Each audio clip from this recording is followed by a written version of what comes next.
Alright guys, panibagong video, panibagong vlog na naman. Ngayong araw ay magluluto tayo ng dinengdeng. Kaya, samahan nyo ako, let's go! Alright guys, so ngayong araw ay magluluto tayo ng dinengdeng sa Ilocano. Ang lulutuin natin ay ito, anong tawag nito? Anong tawag? Palang, parda. Ano nga pangalan nito? Wing bean. Tapos lagyan natin ng kardis. Ito galing ng Pilipinas itong kardis na to. Ang kardis ay kadyos. Yan o, buto ng kadyos. Ayan, idingding natin. Haluan din natin ng, mayroon din akong sitaw. Oh, may sitaw. Ayan. Mayroon din okra. Okay. Ayan, okra. Mayroon ding talong. Ayan. Yan lang ipaghalo-halo ko. Wala nang iba. Kasi gusto ko lang kumain ng kadyos. Idingding ko lang ito. Kasi ito hindi to dry. Yung matigas. Itong kadyos na to, yung bagong harvest, dala ni Minda from Pangasinan. Ulit tayo. Alright guys. Kaya abangan, i-prepare ko muna. Alright guys, so ngayon dito na tayo. Na-prepare na natin ang mga sangkap na gagamitin natin sa ating dinengdeng. Yeah. Ito ang sangkap ni Ka-Junior sa kanyang dinengdeng.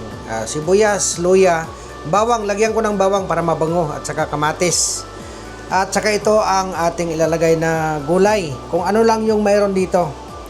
Ito yung kadyos, yung sa Ilocano ay kardis. Yan. Aha. Tapos ito yung palang sa Ilocano. Sa Tagalog naman ito, palang ay sigarilyas. At saka lagyan ko ng sitaw, isang talong na mataba, at saka okra. Yan lang. At saka lagyan natin ng inihaw na isda. Ayan. So ngayon, magpapakulo tayo ng tubig. Yan. Yan ang gagawin natin. Pag dinengdeng kasi guys, tubig muna ipakuluan para lagyan ng bagoong. Yan. Konti lang yung tubig niya guys. Yan o. Ayan. Okay. Pakuluan muna natin. At ilalagay natin ang mga bagoong at saka sangkap at saka yung sahog. Okay. Guys, so ngayon lagyan na natin ng bagoong itong ating pinakulang tubig. Ito na yung bagong. Lagay natin ng bagong guys. Yan. Bagoong. Kasi dinengdeng kasi guys eh. So, yan. Lagyan natin siya ng ito. Makita ba? Parang hindi yata makita. Kita ba guys? Ayan. Yan.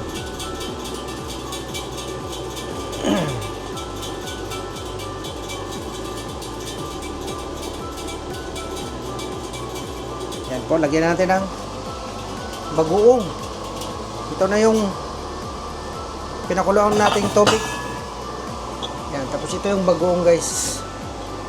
Okay. Lagyan natin siya ng bagoong. Ayan o. Konti lang ang sabaw nito guys ha. Basta dinengdeng konti lang. Para masarap. Yan o. Hi! Hi everyone! Dito naman tayo sa ating kusina.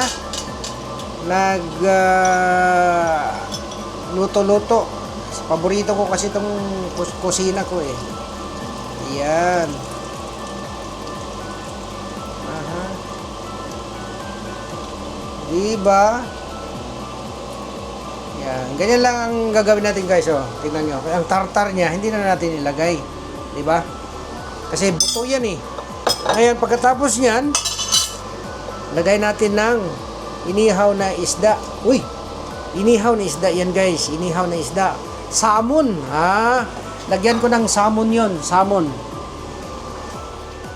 At saka, ilagay na natin itong mga sangkap. Okay? Luya, siyempre, luya, bawang, at saka onion. Yung kamatis, sa ibabaw na lang mamaya.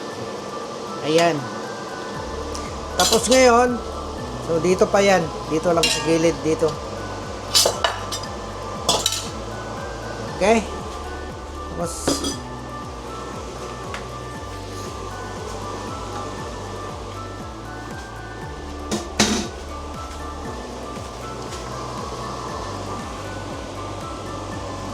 ayan na guys, oh. Ayan na. Ngayon, ilagay natin ang kadyos. Unahin natin to kasi buto para maglambot, 'di ba? Sabay na natin diyan. Yan. Okay? Alright. Yan. Ngayon guys, ang gagawin natin diyan ay pakukuluan natin 'yan hanggang malaman natin na luto na yung kadyos or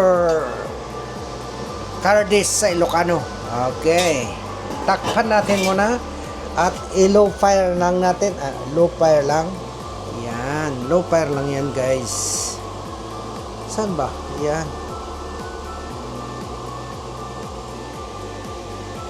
Yan pala. Hindi ko nakikita eh. I-ganon nga natin para klaro. Ayan. Para malaking screen. Ayan. Kita na guys. Ayan. Ito mamaya ipatong na lang natin sa ibabaw.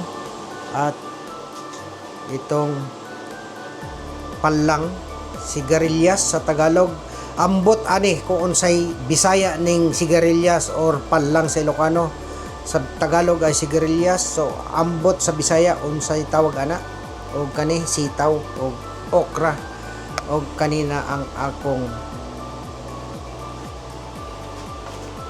talong. Yahoo! Alright guys, salamat sa aking mga viewers ulit. Ito naman si Pelmang, nagluluto naman ng gulay. Pagulay-gulay tayo ngayon. At siyempre, kailangan natin healthy na mga pagkain, gulay-gulay, pero may ginamos man. Parang hindi rin healthy, ano? Healthy ba ang ginamos? Ambot lang. Shout out sa lahat na viewers ko dyan. Ayan. Magandang araw, magandang umaga, magandang tanghali, magandang gabi kung saan man kayong mundo naroroon. Ayan, ito naman si Pelmangs. Luto tayo dito sa ating kusina. Yan guys, oh. Ito lang buhay natin dito sa abroad. Uwi ng bahay, trabaho, uwi bahay, trabaho, luto. Ganyan ba? Luto, laba, ganyan lang. Wakal-wakal.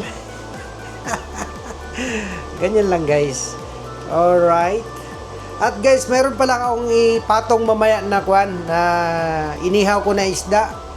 Pagka luto na yung kwan kadyos, lagay ko na itong mga gulay na to. Papatungan ko rin ng isda, inihaw. Yung sibas na isda at saka ipatong ko na rin yung kamatis. Ayan. Madali lang ito sundan guys. Sigurado marami kayong matutunan kay Pelmangs pag simpleng lutong bahay lang. Ayan. Alright guys, so ngayon titignan natin kung kumusta na yung kadyos. Kung naluto na ba yung kadyos natin. Ayan o. Tingnan natin kung luto na ba to. Kasi kung luto na, pwede na natin ilagay ang mga gulay. Di ba?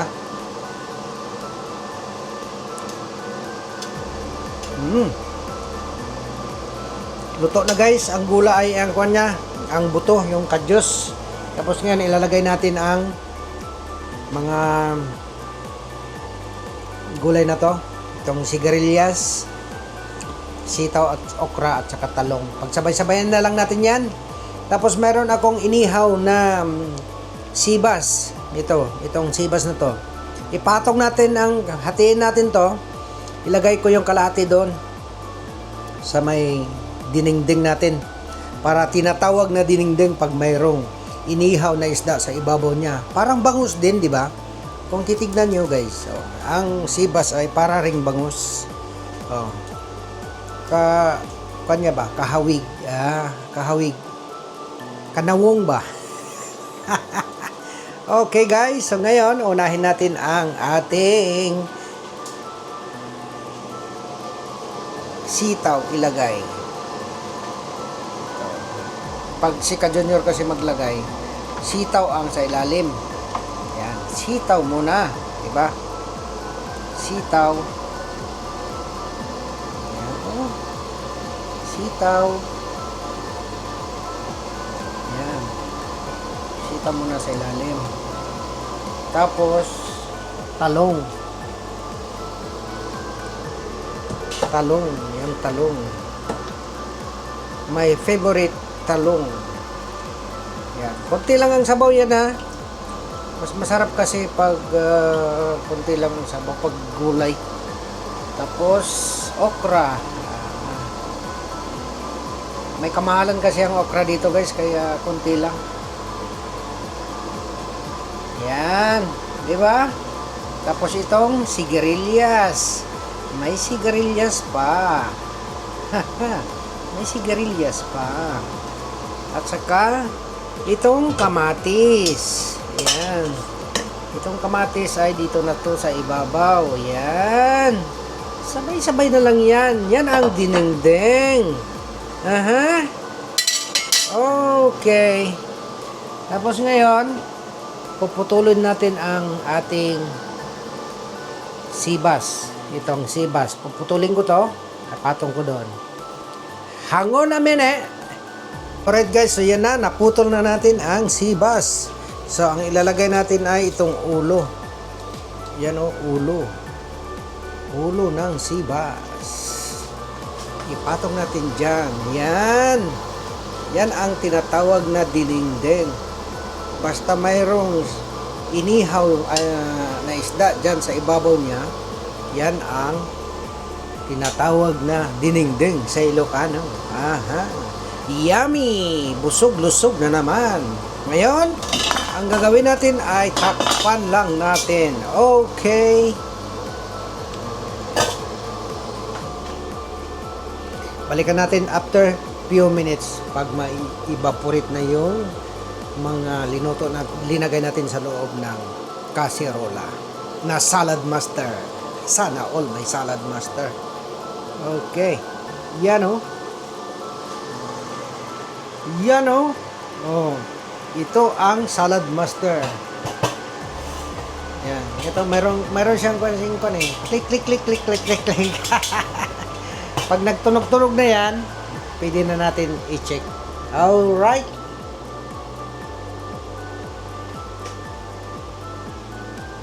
Alright guys, so ngayon yan. Tignan natin kasi nagtunog-tunog na siya guys. Yan. Pag ang salad master ay ganyan-ganyan na, ibig sabihin nag-vacuum-vacuum na, pwede na natin i-check kung kumustahin natin ang mga linuto natin. Di ba? Sabi ko sa inyo eh. Yan lang. Yan na naman.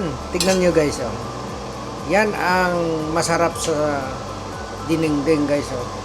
Basta mga ganyan. Ayan o. Konti lang ang sabaw. Yan o. Sarap. Lusog. Yan o. Yan. Yan o.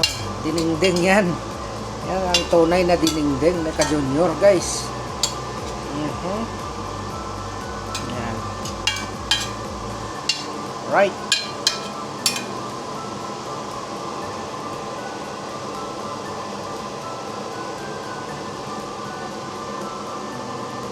Alright guys, ngayon ang gagawin natin ay tikman natin guys ha.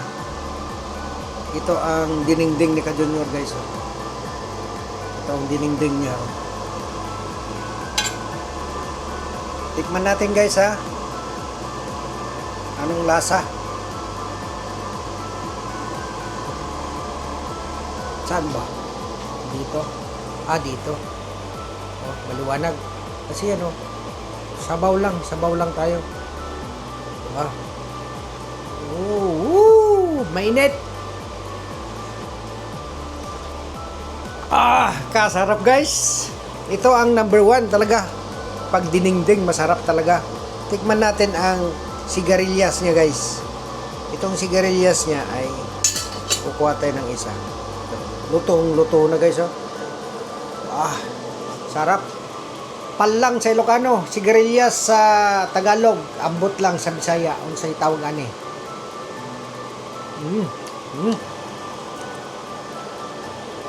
Masarap guys.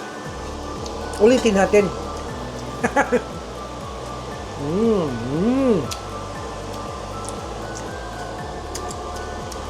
Salamat guys sa panonood. Sana nasundan ninyo paano ko linuto yung dinengdeng sa ka-junior version.